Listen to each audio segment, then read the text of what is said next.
Buenas noches, queridos colegas. Nos encontramos en una de las sesiones del Círculo de Abogados que he tenido a bien nuevamente convocarme para estar esta noche con ustedes, una noche de martes de capacitación jurídica. Ya estamos a un día del fin de semana largo, así que vamos a aprovechar esta noche para compartir algunos temas con ustedes. El día de hoy me han invitado para conversar con ustedes sobre los procesos especiales. Justamente son varios estos procesos especiales y voy a compartir con ustedes las diapositivas que ya están en manos del instituto y ustedes las podrán tener dentro de su aula virtual. Listo, nos convocaron para hablar con ustedes de los procesos especiales. Entonces, cuando hablamos de procesos especiales, ineludiblemente tenemos que preguntarnos si hay un proceso común. Y ciertamente el proceso común es el que ustedes han ido revisando, analizando, estudiando durante el desarrollo de todo este diplomado. Y hoy nos toca hablar de los procesos especiales, pero la primera pregunta es ¿qué lo hace especial? ¿Qué los hacen tan especiales, no? Estos procesos especiales tienen particularidades en cuanto a los sujetos a los cuales se procesa, particularidades en cuanto al tiempo de procesamiento, a las condiciones en las que se suscita. Entonces, pero tienen una raíz. Esta raíz es el proceso penal común. El proceso penal común, su etapa intermedia, su etapa de investigación preparatoria, su etapa de juicio oral, es la regla, ¿sí? Es la regla que rige a todo el proceso penal y que en los procesos especiales se orienta, se redirige de una u otra manera. Sería ambicioso de mi parte pretender decirles que hoy vamos a tratar todos los procesos especiales, circunstancia que me encantaría, pero sería muy atropellado y no desarrollaríamos adecuadamente cada uno de ellos. Así que os propongo dos procesos que uno está de moda porque, bueno, el Sistema Nacional de Flagrancia se ha implementado a nivel nacional desde mayo del año pasado y el proceso inmediato indudablemente es algo que debemos conocer todos nosotros, sobre todo quienes ejercen lo que es el litigio desde la defensa, porque puede caer siempre una persona que requiera sus servicios por un tema de flagrancia, ¿no? Entonces, ¿cuáles son los procedimientos? Recuerden ustedes de que mayo se implementa oficialmente y legal ya como norma el Sistema Nacional de Flagrancia.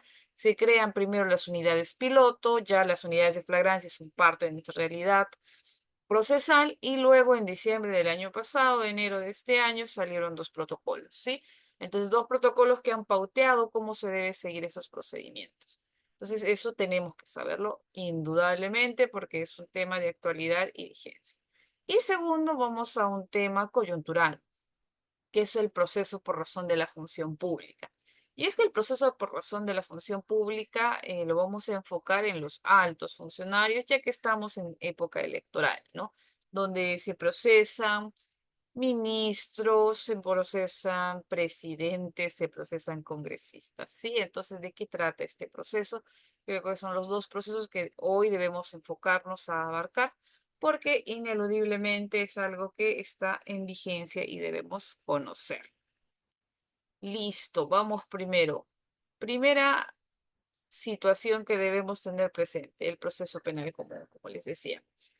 El proceso penal común en sus etapas, ¿sí? No deben olvidar un refresh rapidito a quienes quizás están recién reaccionando del día de trabajo y dicen de qué trata la investigación preparatoria. No olviden que esta tiene dos subetapas por mandato de la ley 32130.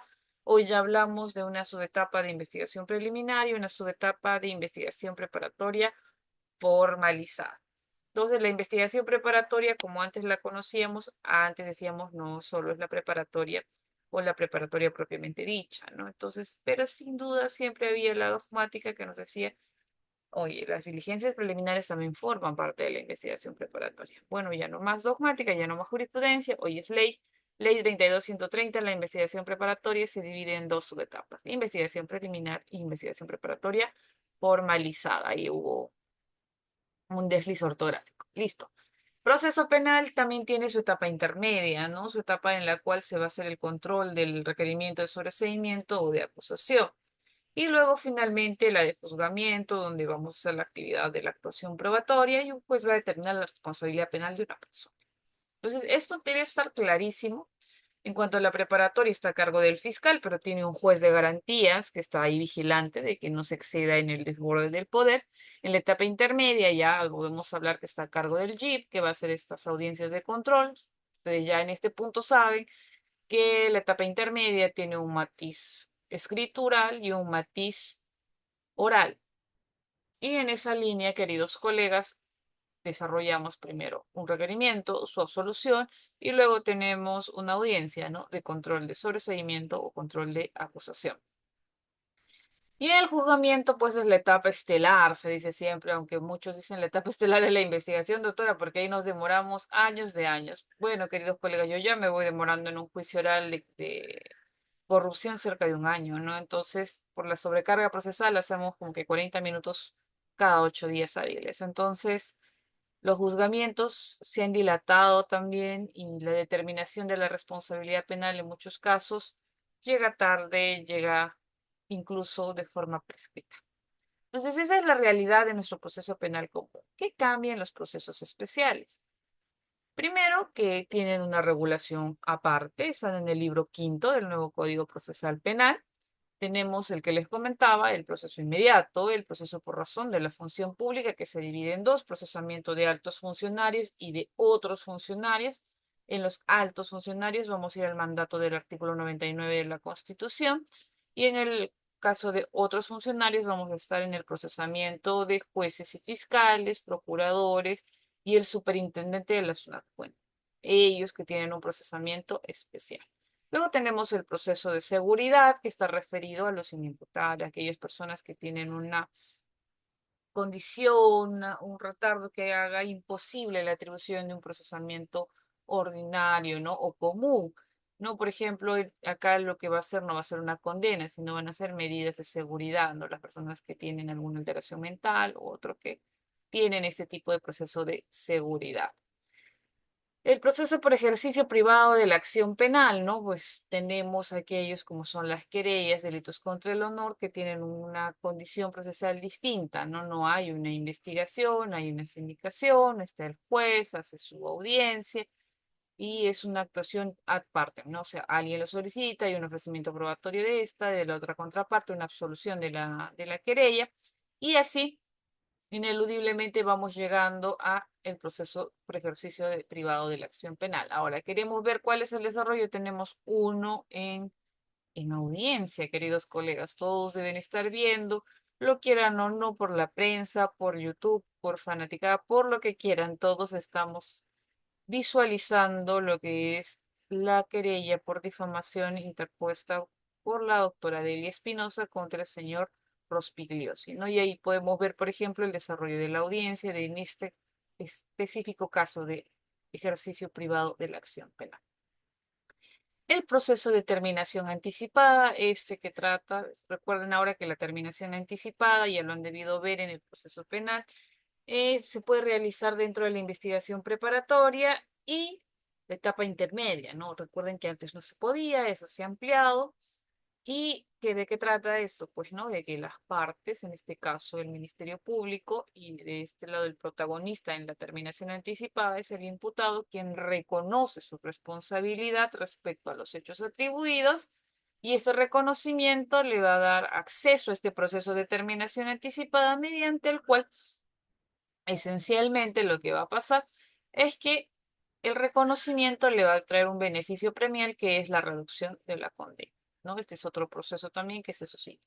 El proceso por colaboración eficaz, que está sufriendo varias modificaciones y recortes a sus prerrogativas. Recuerden que el proceso de colaboración eficaz es un proceso diseñado esencialmente para las investigaciones en las cuales enfrentamos la criminalidad organizada. Es muy frecuente la colaboración eficaz en este tipo de procesos.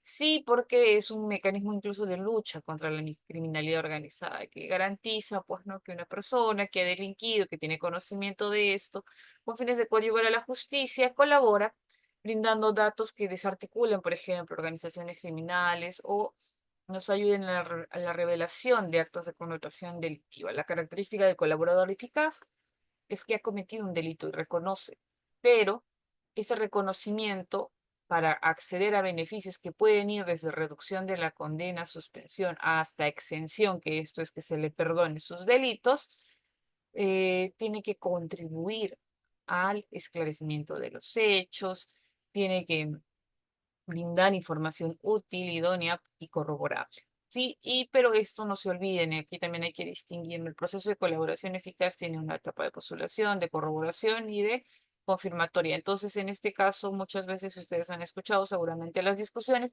postulante a colaborador eficaz, no es colaborador eficaz, ¿no? Entonces, ese término es bastante prudente en la medida de que las declaraciones de los colaboradores eficaces hasta que sean homologados en sentencia por un órgano jurisdiccional, tendrán ese peso probatorio.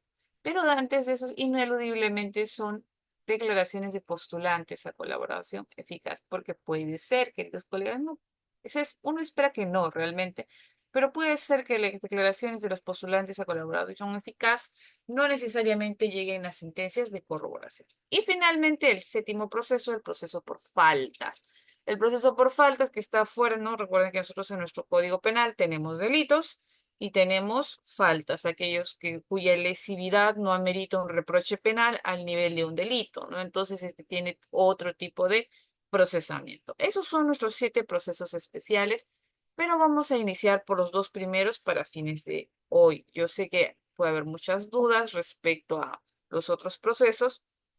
Vamos a conversar con el instituto de tratar de enviarles los materiales.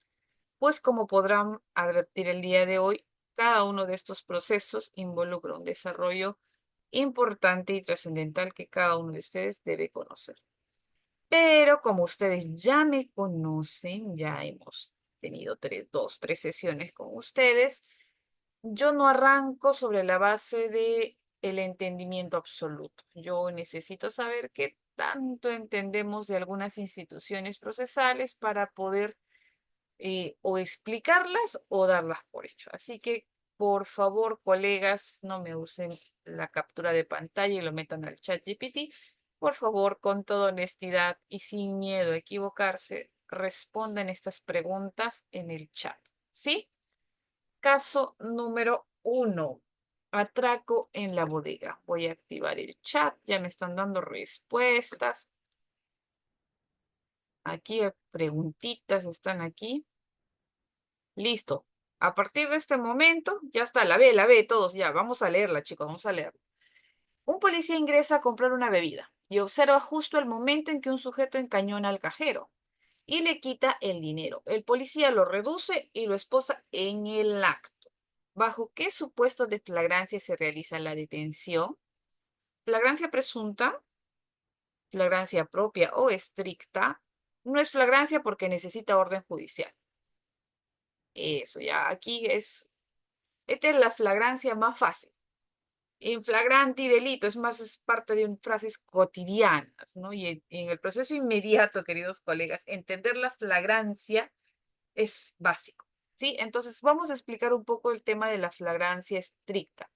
Justamente la flagrancia estricta o propia es aquella en el término propio de flagrancia, ¿no? El sujeto es sorprendido en los actos consumativos del delito. Es en esos actos inmediatos, allí infragranti, es sorprendido y el personal policial lo detiene. ¿Correcto? Esa es nuestra flagrancia estricta propia o digamos, la que uno quisiera en flagrancia delictiva, pero no siempre es la que sucede. Vamos con el caso número 2. Huida por el callejón. Un hombre le arranca el celular a una mujer. Ella grita y el ladrón corre. Un sereno que pasa por ahí lo ve correr con el celular en la mano. Lo persigue 2 cuadras y lo captura 5 minutos después del robo. ¿Se considera flagrancia? Sí, porque la gente acaba de cometer el hecho y es descubierto. No, porque ya no está en el lugar del crimen. Y sé solo si la víctima lo reconoce en la comisaría. ¿Qué opinan, colegas? Están, estoy acá con expertos en flagrancia. Me encanta que ya tengamos claro este tema. En efecto, esta es la flagrancia. Hay 3 tipos de flagrancia. Eso, la cuasi flagrancia. Muy bien, esta es la cuasi flagrancia. no lo sorprendes con las manos en la masa, pero lo sorprendes en circunstancias inmediatas posteriores. Inmediatas. Y aquí donde está el truco de la praxis. ¿Qué es lo primero? Porque no siempre hay un policía, ¿no? Bueno, ya quisiéramos que ahí los policías estén ahí o los serenos, siempre. A veces está un ciudadano que nos ayuda, a veces está el sereno esencialmente que nos ayuda. ¿Y qué es lo primero que cuando llegamos a la comisaría con el señor sorprendido en flagrancia, al cual hemos encontrado el celular, porque ese es muchas veces el sereno, qué es lo primero que nos pregunta la policía a la víctima? A ver, colegas, ¿qué es lo primero que nos le preguntan a la víctima del delito? Lo primero que le pregunta, lo primero que le preguntan a la víctima es si ha perdido de vista a su agresor. Sí, si ha perdido de vista. Esa pregunta es vital. ¿Usted perdió de vista a quien lo asaltó? Es la primera pregunta, sí. ¿Quién lo asaltó? De ahí todavía no le podemos mostrar, pues porque si no sería reconocimiento de persona, ¿no? Si usted podría reconocer a su agresor, claramente sí. Sí, sí, sí, es el jovencito que hemos traído acá a la comisaría con el sereno, ¿no? Entonces, aquí en la cuasiflagrancia, la policía tiene esta costumbre de preguntarte si lo perdiste de vista o no. Porque si lo perdiste de vista, a su juicio ya no estamos en la cuasiflagrancia. Estamos en otro tipo de flagrancia a su juicio. Entonces, esto es importante. ¿Por qué? Porque si no lo perdiste de vista y el sereno interviene y lo encuentra con el celular, redondo, cuasi flagrancia, ¿sí? Pero aquí los colegas me dicen, ¿qué pasa si no está en sus bolsillos el celular? ¿Qué pasa? Porque esto usualmente, colegas, sucede, por ejemplo, en atraco de dos personas. Y me ha pasado en muchos casos, ¿no?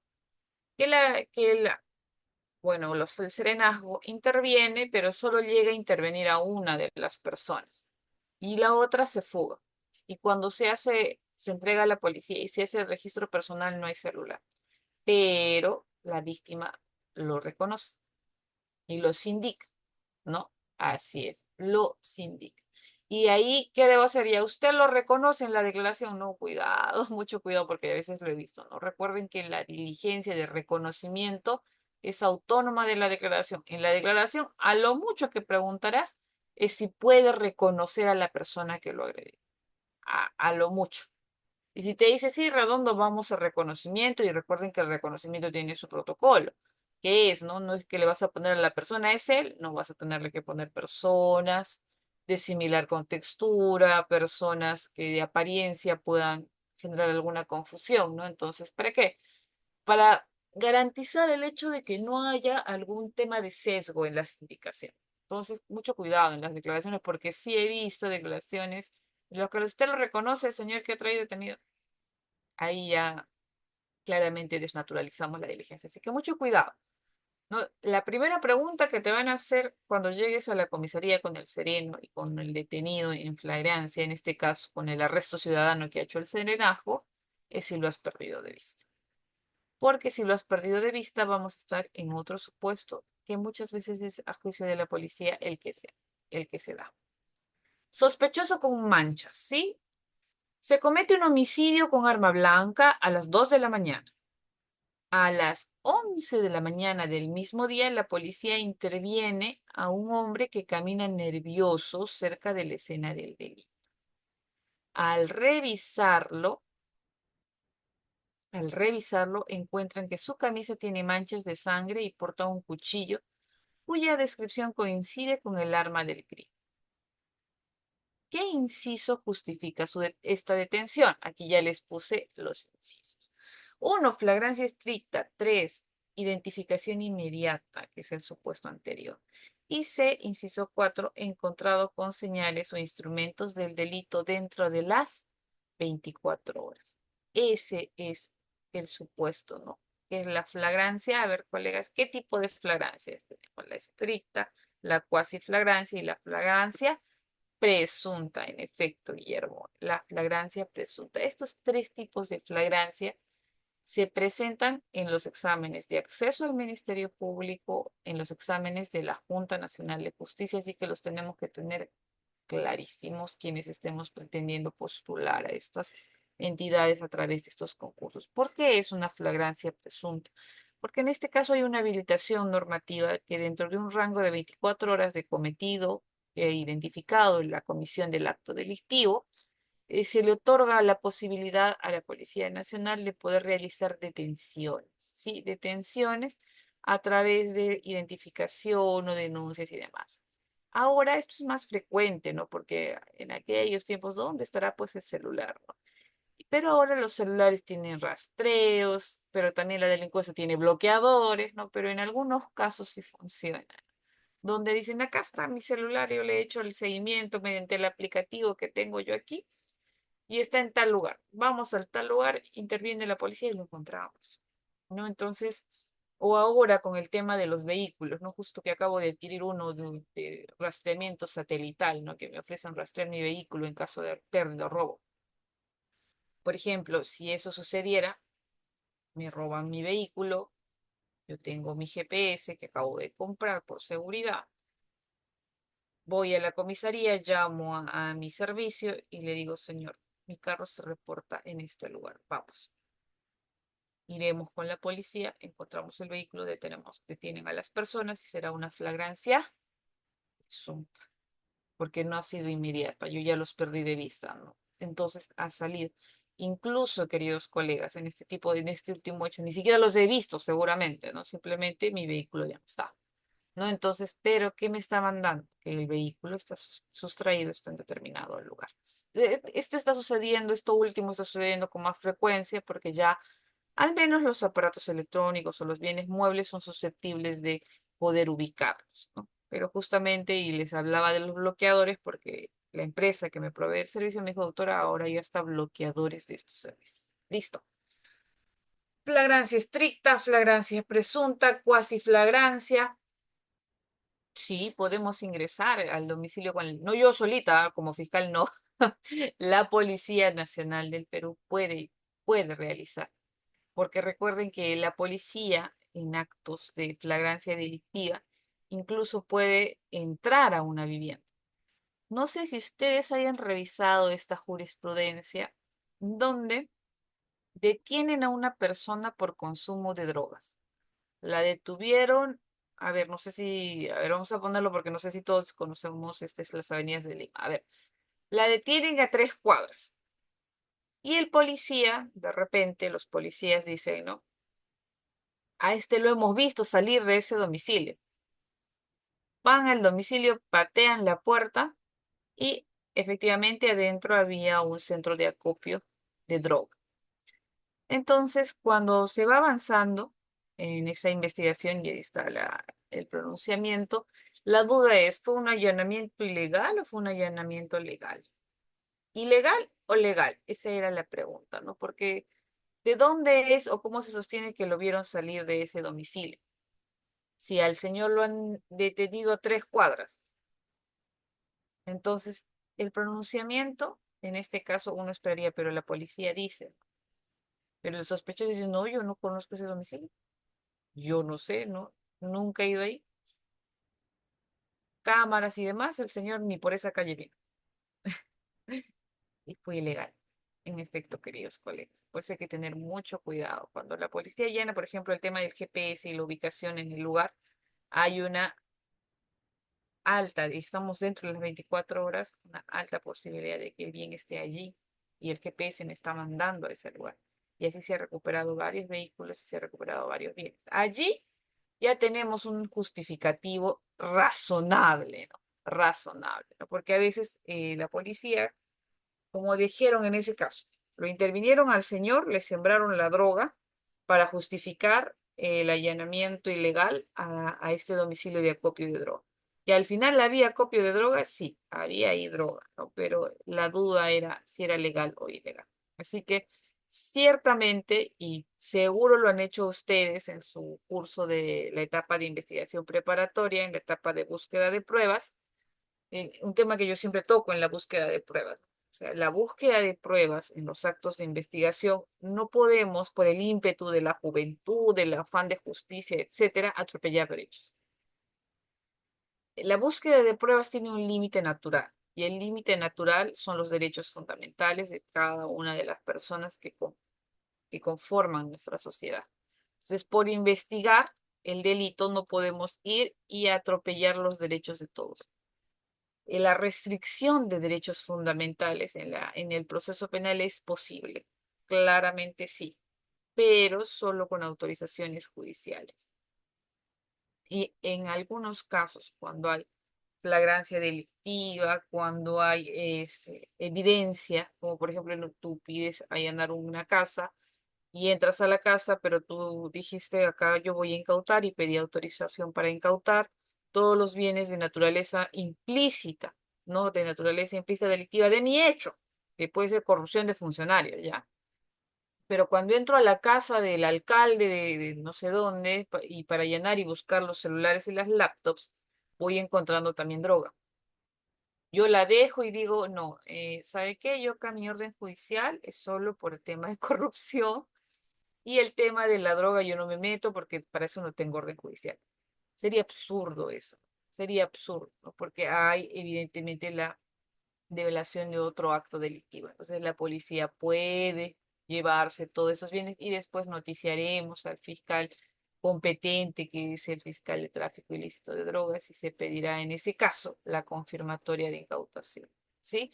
Entonces, hay figuras como la confirmatoria de incautación que sí nos permite en situaciones como las que les digo, ¿no? Tan absurdas como que resulta claro que si entré a una casa por allanamiento de corrupción y voy encontrando otro delito, puedo realizar con la policía el tema de la incautación con cargo a una confirmatoria. No cabe lugar a dudas. Pero, por ejemplo, ciertamente la limitación de medir en su esencial y básico concepto ineludible es que deben ser siempre con autorización judicial. Y es que, queridos colegas, y aquí no debemos perder de vista, la búsqueda de pruebas tiene ineludiblemente un límite y son los derechos fundamentales. Porque si tú me vulneras derechos fundamentales en la recopilación de elementos de convicción con vocación a compartirse en pruebas, ¿en qué devienen estas pruebas que yo obtengo con vulneración de derechos fundamentales? ¿En qué devienen? En pruebas ilícitas, pruebas ilegales, que finalmente no van a pasar el filtro de control para su actuación en juicio. Y ojo, artículo 10 o 9 del título preliminar del Código Procesal Penal. Es claro y enfático el código. Toda prueba obtenida con vulneración de derechos fundamentales o que no se haya seguido los procedimientos legalmente establecidos no puede ser valorada por el juez. Entonces, eso tienes que tenerlo claro, porque si no has seguido los procedimientos, así hayas obtenido la evidencia, no va a poder ser valorado por un juez, es decir, no vas a poder llegar a condena con ello. Entonces, la exigencia del cumplimiento de los derechos fundamentales, su respeto, las garantías y los procedimientos establecidos por ley son importantes e ineludibles. Listo. Entonces, como ya tenemos claro el tema de las flagrancias, vamos acá, les dejo con ustedes la respuesta de la flagrancia estricta, la cuasiflagrancia y la flagrancia presunta. Y con eso vamos a entrar a lo que es el proceso inmediato. Y es que el proceso inmediato, queridos colegas, tiene tres caminos bajo los cuales podemos llegar. Muchas veces cometemos el error de pensar que el proceso inmediato es solo para delitos flagrantes. Nos quitamos hoy eso de la cabeza y vamos a encontrar otros dos supuestos bajo los cuales también se puede incoar un proceso inmediato. Entonces, ¿cuál es la primera premisa que debemos insertar a nuestro razonamiento de hoy? El proceso inmediato es una vía excepcional, ¿sí? Porque no es del proceso común, es un proceso especial. En consecuencia, es excepcional de justicia penal célere, sustentada en evidencia concluyente y sometida a control judicial. En el caso del proceso inmediato es que la evidencia como tal no merita una investigación, no resulta necesario realizar una investigación porque la evidencia, ya sea en flagrancia, en delito evidente o delito confeso, ya nos da cuenta de la existencia de un hecho delictivo, ya no posibilidad, ¿no? Sí, probabilidad, cuasi certeza, diremos, ¿no? De que estamos frente a un hecho de connotación penal. Y ante esos escenarios, pues, no se puede ser caprichoso y decir, no, no, no, no, acá toca preparatoria, luego harás intermedia, luego harás juicio oral. No, hay procesos que te permiten, ante esta situación evidente, poder reducir las etapas y lograr una sentencia pronta, ¿sí?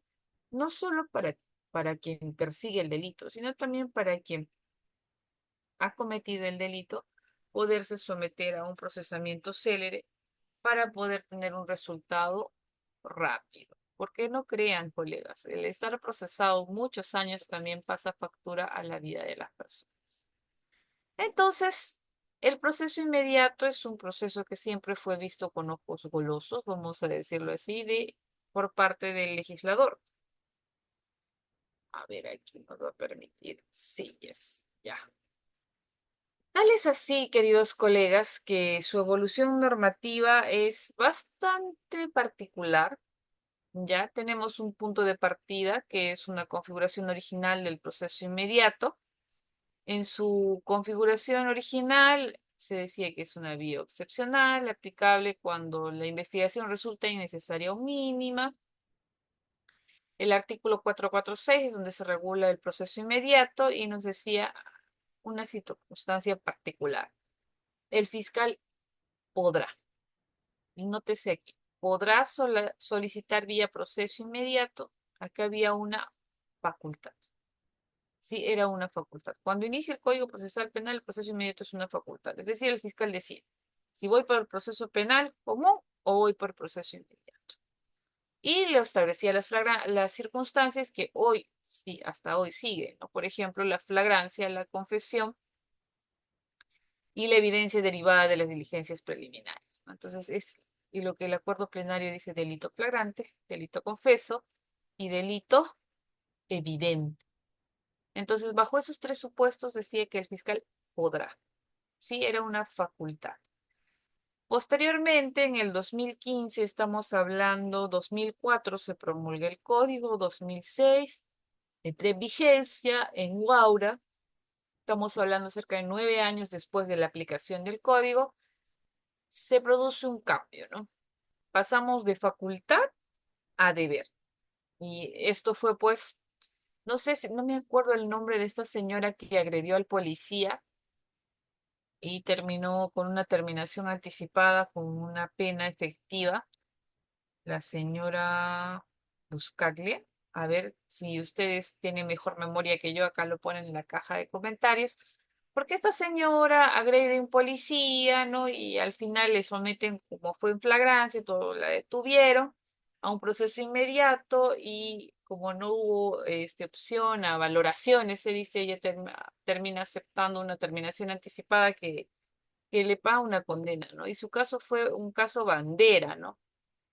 Fue un caso bandera.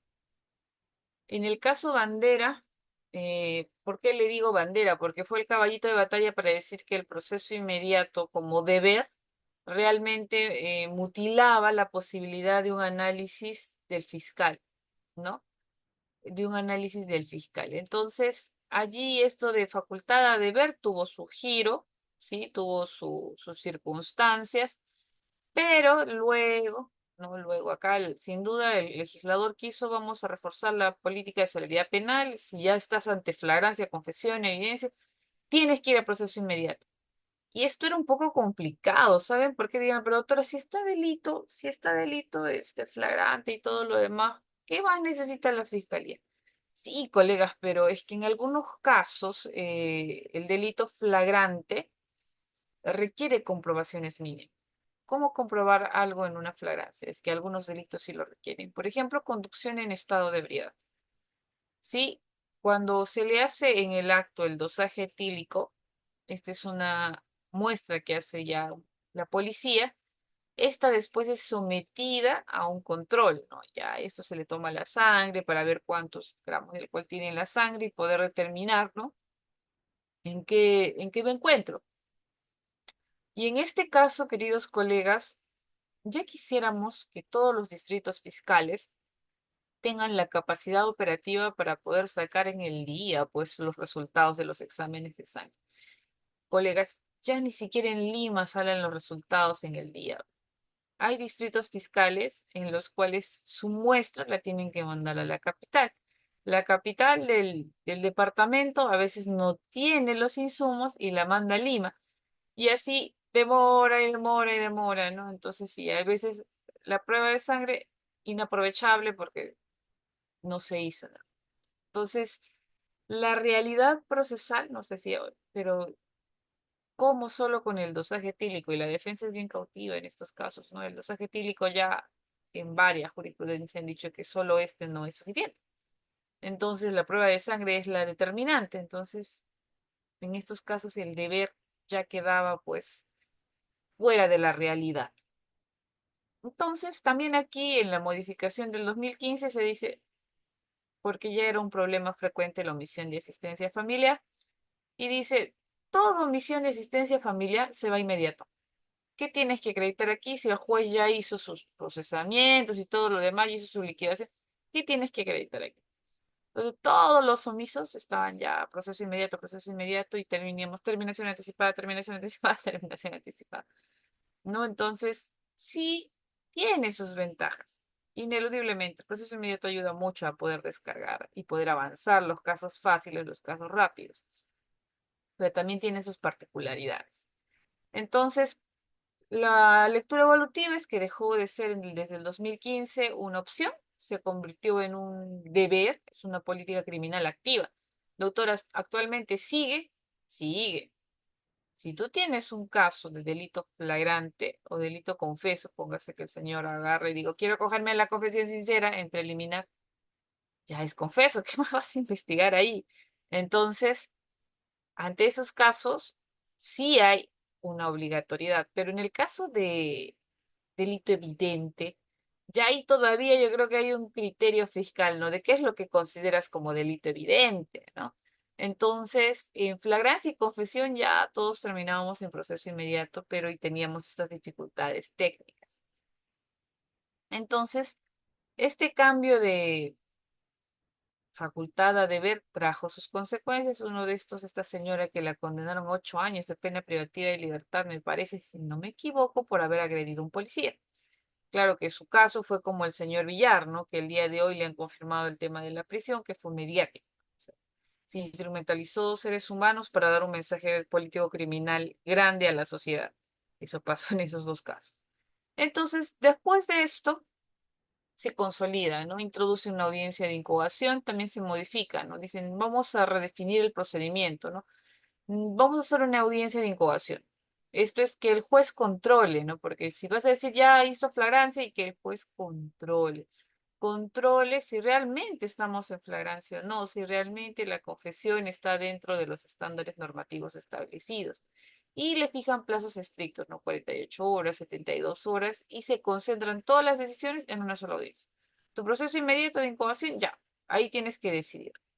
Y en esa incubación de proceso inmediato puedes incluso, ya, estoy en flagrancia, ¿qué tienes que hacer? ¿Negar los hechos? No, ya estás en flagrancia, has sido sorprendido.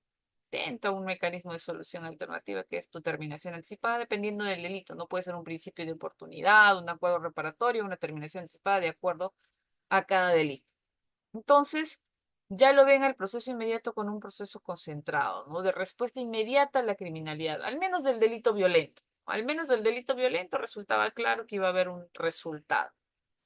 Sobre todo en esta visión de los delitos patrimoniales. Ya en la visión de los delitos patrimoniales se decía que íbamos a tener ya mayores resultados, un mensaje político criminal claro. Pero, queridos colegas, eso no se quedó solo en una modificación normativa. El Poder Judicial toma este proceso inmediato y lo toma con una vocación de brindar una solución. Y es ahí donde empiezan las unidades de flagrancia delictiva. Los pilotos que iniciaron por Trujillo, Piura, ¿no? Que hoy son realidad normativa. Pero eso las vamos a explicar después. 2016, hay algunos ajustes finos relevantes, hablan un poco qué debe contener el pronunciamiento judicial, refuerzan cuál es el rol del juez en la audiencia, no es un control de legalidad puro, mantenemos la óptica de la concentración de todo, de la claridad de la decisión en una sola audiencia. Y aquí ya 2016, con ese caso de esta señora, pues no, que terminó ahí todo el mundo, pero ¿cómo terminó tan rápido, proceso inmediato? Si es que ella, decían, no, si es que ella no se acogía a la terminación anticipada, iba a terminar en un juicio y esto iba a ser más dañino para ella, el proceso inmediato es dañino, como siempre, ¿no? A veces cuando hay estos casos, la defensa dice, no, es muy dañino, muy rápido. Cuando ya se regula menos, dicen, ay, los fiscales dilatan los casos. Ahí estamos. Entonces, la discusión con el proceso inmediato siempre es celeridad versus garantías, eficiencia versus control judicial. Esto es muy importante. Entonces, luego, colegas, el 2023 y luego el 2025, como les comentaba, ya hay un reordenamiento, ¿no? Y nos dan una posibilidad, porque ya nos daban la posibilidad en el caso desde el 2015, 2016, de que si bien lo vuelven obligatorio, también te ponen un pero, la posibilidad de que en caso lo declares complejo, no vayas a inmediato, ¿no? Entonces, ya con eso algunos fiscales forzaban la complejidad y salían del inmediato, ¿no? Pero claramente, por ejemplo, en los de conducción de estado de ebriedad, yo fiscal lejos de donde pueda tomar la muestra de sangre y me puedan dar, lo declaro complejo por pericia especializada. Y me permite la norma. Y salgo del proceso inmediato, porque no va a dar, los plazos del proceso inmediato no van a dar a la realidad procesal. Eso también pasa. Entonces, 2023 ya estaban calentando motores para lo que iba a ser estas unidades de flagrancia, el Sistema Nacional de Flagrancia, en 2025 con la Ley 32348. Listo, proceso inmediato, unidades de flagrancia. Y se reordena la audiencia. Dice, primero debes ver la incoación, luego la constitución de las partes, porque a veces tienes actor civil, luego las salidas alternativas, ¿no? Terminaciones anticipadas, principios de oportunidad. Ok, no prospera las salidas alternativas, ok, pasa a medidas coercitivas. Entonces, y luego la ley 32348 introduce un control reforzado de derechos fundamentales. Entonces le dice, señor juez, la incoación del proceso inmediato debe trascender por un control reforzado, por ejemplo, de la legalidad de la detención. Te están diciendo que es flagrancia estricta, tú debes verificar si es flagrancia estricta. Si te están diciendo confesión sincera, entonces tú tienes que verificar que la confesión haya cumplido las características, ¿no? La presencia del abogado, etcétera. Y derechos del imputado que se hayan respetado y sobre todo el plazo constitucional de la detención. El resultado del proceso inmediato deja de ser solo rápido y pasa a ser celeridad con control constitucional. Esa es la evolución normativa del proceso inmediato.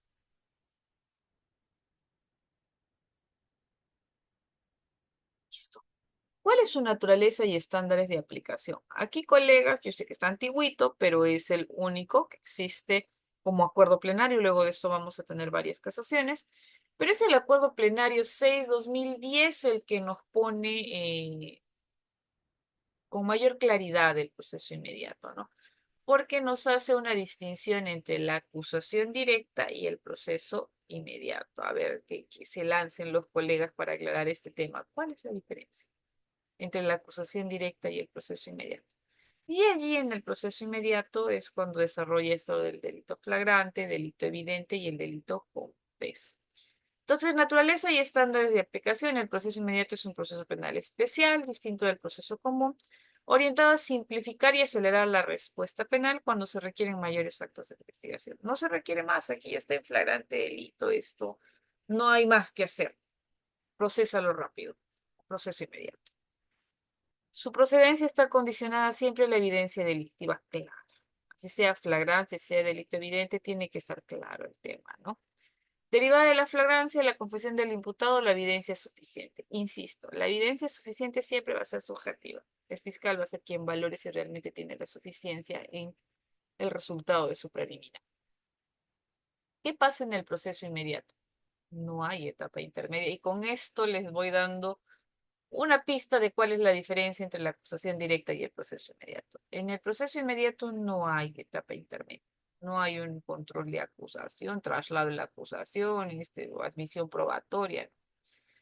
Lo que hay es que el juez de juzgamiento va a hacer control de acusación y juicio a la par. Entonces, y ustedes dirán, pero ¿cómo? ¿El juez de juzgamiento va a admitir la prueba? Sí, porque una vez que se ha aceptado la incoación de proceso inmediato, le dan al fiscal un plazo para que haga su acusación. Él lo presenta al juez de juzgamiento y el juez de juzgamiento hace un rápido control de acusación y inmediatamente está haciendo el juicio oral, el mismo juez. Eso es una de las diferencias. Porque en la acusación directa, lo único que te saltas es la investigación preparatoria formalizada. Con eso ya les di la respuesta. A ver, vamos a ver si en el chat se lanzaron algunos valientes. Eso.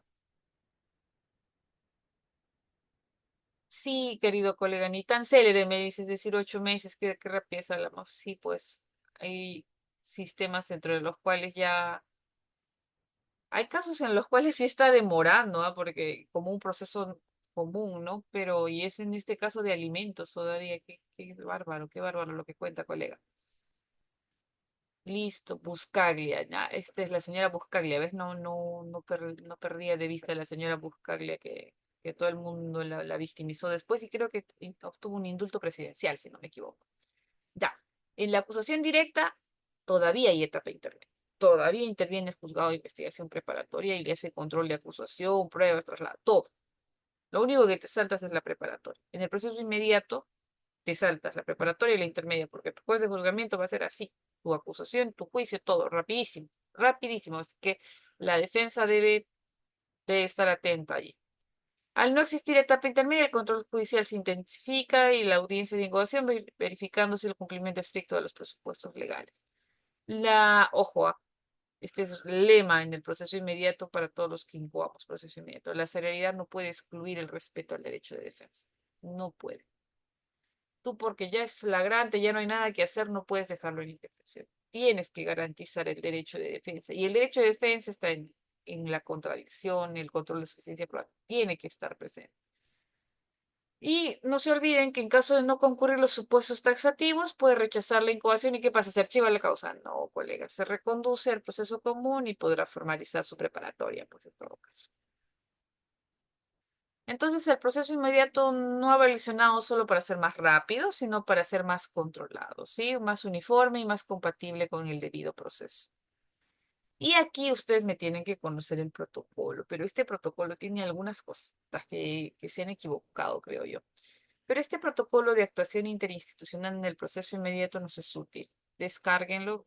Quienes no lo tienen, digan yo y lo paso acá por el chat rapidito en unos segundos. Listo, en unos segundos lo paso porque está en la web igual. Le ponen en Google protocolo de actuación interinstitucional en el del proceso inmediato y les va a salir ambos, ¿ya? Del proceso inmediato y en flagrancia delictiva. Hay dos protocolos, ¿ya? Entonces, y estos dos protocolos en algunos puntos, queridos colegas, realmente, ya, lo vamos a pasar, queridos colegas, no se preocupen, pero ahorita lo descargo. Qué calor que está haciendo, perdón. En algunos casos, el protocolo de actuación interinstitucional en el proceso inmediato y en el tema de flagrancia, hay un punto en el que no coinciden. Y además, les comento, ¿no? El doctor me parece que publicó incluso su pronunciamiento, el doctor Jean-Paul Taboada, quien es uno de los propulsores de las unidades de flagrancia, no aplicó el protocolo, o sea, se desvinculó de este protocolo, lo aplicó en su resolución y esto que este protocolo da vida a las unidades de flagrancia, así que debemos revisar también esa resolución. Entonces, en este protocolo, colegas, no se limita a decir qué es el proceso inmediato, sino que regula paso a paso cada procedimiento obligatorio que deben seguir todas las instituciones del sistema penal. Te dice policía, tú tienes que hacer esto, Ministerio Público, tú tienes que hacer esto, juez, tienes que hacer esto. Y esto a veces es un poco peligroso y a veces un poco seguro. ¿Por qué es un poco seguro? Porque ya hay predictibilidad, ¿no? Cada actor del proceso inmediato sabe cuál es su rol y qué es lo que tiene que hacer. ¿Qué es lo que tienes que hacer a detalle? Este documento va aquí, esto pasa para acá. Ok, correcto. Peligroso porque a veces no, los protocolos no regulan todas las situaciones. Y cuando jueces o policías o fiscales innovan un poco en alguna de las reglas, la defensa puede saltar, cuestionar, oye, pero esto no está en el protocolo. Entonces, allí también ahí es un poco peligroso también, pero vamos a la seguridad jurídica, siempre prepondrá la seguridad jurídica. Y en este caso, el protocolo no está esa seguridad jurídica. Supuestos de aplicación y decisión de procedencia. El primer paso es determinante. Aquí se decide si debe tramitarse o no el proceso inmediato. ¿Y esta primera decisión es del juez? No, colegas, esta primera decisión es del fiscal. Recuerden que el proceso inmediato, si bien es obligatorio, tú puedes decir, no, este caso en concreto, así sea flagrancia, requiere de un mayor detalle o investigación y lo declaras complejo y me abres preparatorio. Entonces, el primer control, la primera decisión la toma el fiscal. Sí, la toma el fiscal al decidir si va a incoar o no un proceso inmediato. Al calificar el hecho, si fuera flagrante, si fuera evidente, si fuera confeso, para poder decir, no, acá hay un nivel de complejidad que requiere mayores actos de investigación y justificará y formalizará investigación preparatoria. Entonces aquí van a encontrar en el protocolo que te va a decir nuevamente confesión sincera, delito evidente. Y lo bonito de este protocolo es que alcanza algunos conceptos buenos, como por ejemplo te dice qué es delito evidente y te dice, delito evidente se suscita con posterioridad a la investigación preliminar y es cuando los elementos de convicción son claros y suficientes para poder pasar a una etapa acusatoria. No necesitas más. Y nos habla de la omisión de asistencia familiar para procesos inmediatos. Pero como dice el colega, ¿no? Y de verdad que triste leer que ya va 8 meses esperando el tema del proceso inmediato en omisión de asistencia familiar, lo que es bastante puntual. Conducción en estado de ebriedad o drogadicción también es un delito frecuente en estos casos. La policía interviene, te dice, comunica derechos, asegura cadena de custodia y pone al detenido a disposición fiscal. El fiscal acá le dice a fiscal, controla la legalidad de detención. Esto que quiere decir, bueno, lo detuvo la policía, yo presumo que fue legal y entonces yo incomo mi proceso inmediato y el juez hará el control de legalidad de la detención. No, nuevamente, fiscal, tú tienes la primera decisión de si vas a incoar proceso inmediato. Ergo, tienes la decisión del control de legalidad de la detención. Si tú adviertes que no están los supuestos de flagrancia, ¿qué tienes que hacer? Incoar igual tu proceso inmediato, morimos en nuestra ley con la policía o das libertad. Y ahora también este es un problema, colegas, porque dar libertad, ahora el legislador ha dicho que si das libertad de forma injustificada, prevaricato y nos van a procesar penalmente a los jueces y fiscales, ¿no? Entonces, pero ciertamente hay que ser valientes, colegas, hay que ser valientes. Si tú adviertes que no hay legalidad en la detención, así te venga el mundo encima, tienes que dar libertad. Porque el derecho es el derecho y la presión social, la presión mediática, no puede pautearte la agenda, porque tú eres defensor de la legalidad, defensor de la sociedad claramente también, pero la defensa de la sociedad parte también por respetar sus derechos. Y el sujeto al cual está detenido, sea o no el que haya cometido el delito, es un ciudadano que tiene derechos. Y eso es algo que no debemos de perder la vista quienes estamos en el Ministerio Público. Entonces, fiscal, controlas legalidad y si vas a ir a proceso inmediato. Tienes la primera decisión, tu decisión de procedencia.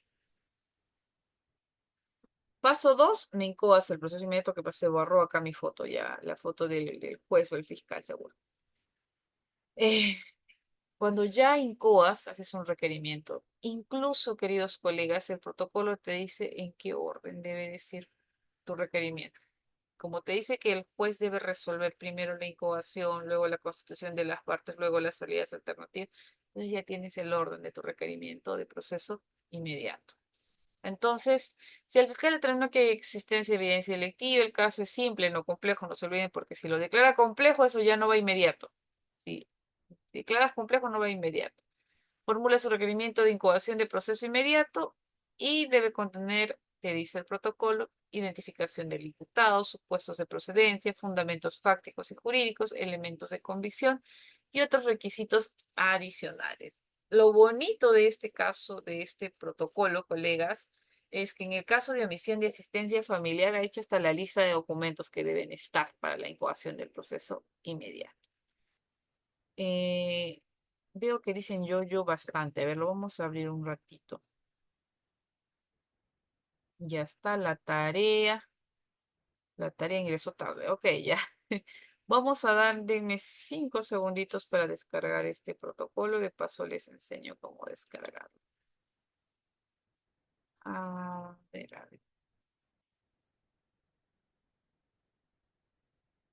Protocolo de procesamiento, si ustedes lo van también a bien. interinstitucional de proceso inmediato.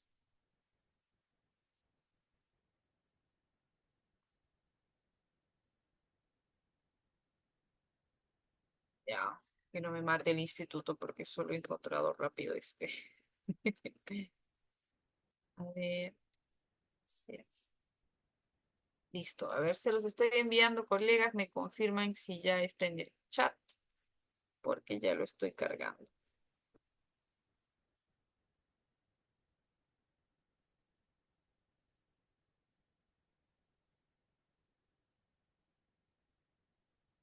Listo, a ver, colegas, ya les llegó, cargó el documento, a ver, confírmenme, queridos colegas. Aún nada,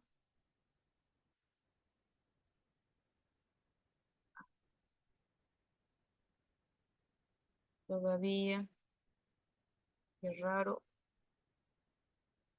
A ver, quizás sea por eso de acá, a ver, denme unos segunditos. No, es que no me deja abrir esto de aquí. Ya.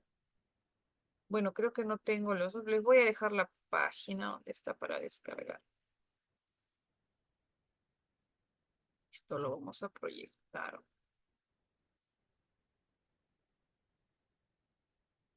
Es este decreto supremo. Me parece que es muy pesado, por eso no sube. A ver, vamos a ver esta parte. Ya está. Y en el chat les voy a dejar a ustedes el decreto supremo para que lo busquen. ¿Ya? Este es el decreto supremo que aprueba el protocolo de actualización interinstitucional de aplicación de proceso inmediato. Y aquí ustedes van a encontrar paso a paso. Flagrancia, ¿qué hace la policía? Paso uno, cuando el efectivo advierta flagrante, ¿no? Y lo pone, intervención. Calificación del delito, por ejemplo, acá te dicen, ¿no? Ministerio Público, cuando recibas la denuncia, y acá es lo que les decía, debes calificar la documentación remitida. ¿Qué debes calificar en la omisión? Primero, la demanda de alimentos. Tienes que tener el escrito de apersonamiento del demandado, así como de aquellos donde hubiera señalado domicilio real y procesal con las respectivas variaciones, si esto se hubiera dado. La sentencia y resolución que declara consentida o en su defecto esta última ejecutoria superior de ser el caso. D. La liquidación de pensiones alimenticias devengadas con resolución de prueba conteniendo requerimiento combinatorio al demandado de su abono. La D es lo más importante. ¿Por qué? Porque este apercibimiento es el que te permite decir que estás realmente ante una omisión de asistencia familiar. Porque aquí tú le dijiste, señor, si no pagas te voy a procesar por omisión de asistencia familiar. Algunos dirán, doctora, pero es necesario, ya no está cumpliendo con los alimentos. Sí, sí es necesario, la norma nos lo pide. Es un requisito de cuestión previa, ¿ya? Entonces tiene que estar este apercibimiento, ¿ya? De que si no cumples con los alimentos te voy a mandar a omisión de asistencia familiar. Y aquí te lo pide. Resolución que hace efectivo el apercibimiento, con lo que remiten copias al Ministerio Público y cargos de notificación de las resoluciones aludidas, ¿no? Entonces, esto, colegas, es lo que una de las cosas que más rescato de este protocolo, porque te dice con pelos y señales, por ejemplo, en el proceso de omisión de asistencia familiar, qué es lo que debes calificar, fiscal, para decir que realmente debes pasar a un proceso inmediato. También te dice, ¿no? En el tema de la conducción en estado de ebriedad.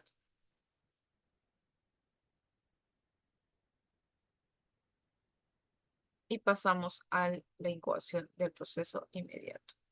Acá te va a hablar de la estructura de tu requerimiento y demás.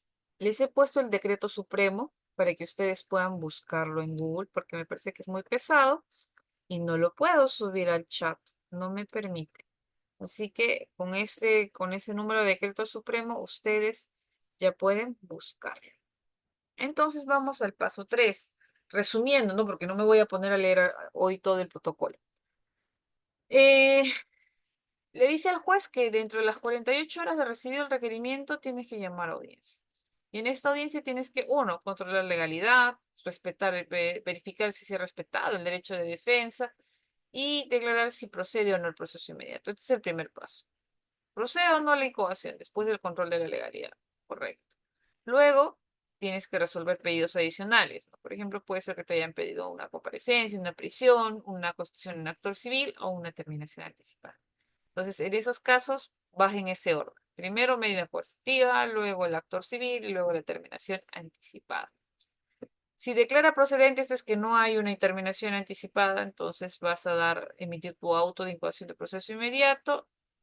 Esa decisión es apelable, ineludiblemente, pero sin efecto suspensivo. ¿Eso qué quiere decir? Que así apeles, el proceso inmediato va a seguir, colegas. Va a seguir. Luego de declarada la procedencia del proceso inmediato, el fiscal emite el fiscal, no el juez acá, veo un error, un lapsus. Tiene un plazo de 24 horas el fiscal después de emitido el auto, perdón, el fiscal después de emitido el auto, acá falta un conector después, tiene un plazo de 24 horas para presentar que tu requerimiento acusatorio. Bajo responsabilidad funcional, colega, te mandan a control interno. Recibida la acusación, el JIP lo manda en el día al juez penal. El juez penal programa la audiencia única de juicio inmediato y en esta se realiza los actuados y no debe exceder de 72 horas. Nuevamente bajo responsabilidad funcional. Ya, esto de la responsabilidad funcional no es tan firme porque a veces la carga procesal hace que pese a los esfuerzos de poder programar dentro de los plazos, no se cumplan los plazos, así que tampoco seamos tan estrictos. En el caso de imputados privados de su libertad, la audiencia se realiza en el día. Si tienes detenido, en el día. ¿Sí? Si se encuentran recluidas en los establecimientos penitenciarios, puedes llevarlo incluso de manera virtual. ¿Qué hace el juez en la audiencia de juicio inmediato? ¿No? Se realiza, recibió los actuados, no puede exceder. ¿Y qué hace ahí? El control de acusación. El juez de juzgamiento hace el control de acusación, hace la instalación a juicio oral, la actuación de medios probatorios, alegatos de las partes y sentencia. Y se acabó. Se acabó la primera instancia, ¿sí? Las decisiones deben ser continuas e ininterrumpidas hasta su conclusión. Eso también es una expectativa, vamos a decirlo así. Y aquí dicen, ¿por qué dicen que se aplica supletoriamente las reglas del proceso común? ¿Por qué? Porque en la instalación de juicio, si te das cuenta en los pasos de frente, pasa la actuación probatoria. Y en la instalación de juicio oral todavía tenemos ahí algunas instituciones que están en el proceso penal común en juicio. ¿Qué es? Después de la instalación están los alegatos. Después de los alegatos está la postulación de prueba nueva o no, o la reiterancia de pruebas rechazadas. Luego que está, puedes también hacer reexamen de pruebas admitidas. Y luego que está, la admisión para una conclusión anticipada, ¿no? de juicio. Entonces, ahí, ¿dónde está eso? En el proceso penal. Luego de ello, durante la audiencia de incoación también puede haber una reconducción al proceso común. Ya, esto es muy importante, colegas. El rechazo de la incoación de un proceso inmediato no significa su archivo, eso deben tenerlo claro. ¿Qué es lo que va a pasar? Se va a reconducir al proceso común. ¿Y cuál es eso? Que se va a ir a la investigación preparatoria, ¿no? Entonces, por ejemplo, postulé delito evidente, ¿no? Y el juez pondera la evidencia y dice, señor fiscal, esto no da para un delito evidente. Necesita realizar más actos de investigación. Correcto, no pasa nada, no se archiva aquí, vamos al proceso común. Sí, entonces, pero ¿cuál va a ser el problema? El problema va a ser que si en tu preparatoria no has hecho nada y sigues con los elementos de convicción de la incoación, no sé cómo postularías una acusación. Sí, entonces se deja sin efecto el proceso inmediato y se continúa con el proceso común. Esto no genera nulidades, no puede ser de que ya, entonces es nulo todo lo actuado en preliminar, no, es nula la detención, no. Mantienen su validez, solo hay una reconducción. Y en segunda instancia, no puedes apelar. ¿Qué pasa si apelo el auto de incoación de proceso inmediato? ¿No? Pero como no tiene efecto suspensivo, yo ya estoy en juicio de proceso inmediato. Y es que las salas, cuando resuelven el tema de la incoación de proceso inmediato, también tienen un plazo reducido. Tienen máximo 72 horas para revisar el expediente, llamar a la audiencia, al fiscal superior a la audiencia y resolver el mismo día la vista dentro de las 48 horas, ¿no? A lo máximo te estarás demorando una semana, ¿no? Entonces, también es rápido eso, también debe ser rápido la segunda instancia. ¿Y puede haber admisión de medios probatorios en sala? Claro que sí. ¿Puede haber puntos de fijar puntos en materia de debate? Claro que sí. Y después de esto, ¿puedo hacer casación? No, ya no. Ahí queda eso. Sí, entonces para cerrar el proceso inmediato y pasar al otro proceso. El proceso inmediato no elimina etapas por prisas, sino porque la evidencia las hace necesarias. Ahora vamos al proceso por razón de la función pública, si es que ustedes no me tienen esto. El número del decreto, acá lo puse, Decreto Supremo 029-2025, JUS. Está muy pesado, dice el colega. Sí, por eso no quiere subir acá el Zoom. El Zoom no se quiere cargar ese archivo. Lo pongo de nuevo ya, porque me dicen, ¿qué decreto? ¿Qué decreto? El Decreto Supremo 029-2025. Ya ahí está el protocolo y el de flagrancia también les voy a dar, porque ustedes me caen muy bien. A ver, protocolo interinstitucional de flagrancia, que es otro.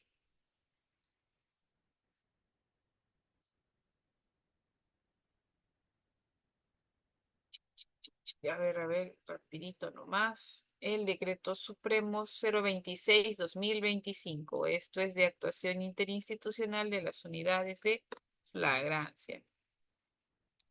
Ya, a ver, doctora, ¿es diferente? Sí, diferente. Porque el proceso inmediato aplica transversal a todos los juzgados, no necesariamente en las unidades de flagrancia. Recuerden que las unidades de flagrancia no se meten en los delitos de las fiscalías especializadas. Ojo.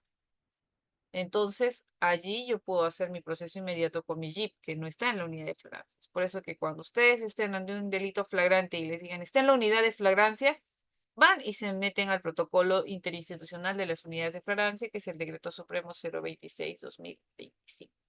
Y lo empalman con el protocolo de proceso inmediato, que tienen algunas contradicciones, solo una me parece. A ver, no es mucha la diferencia.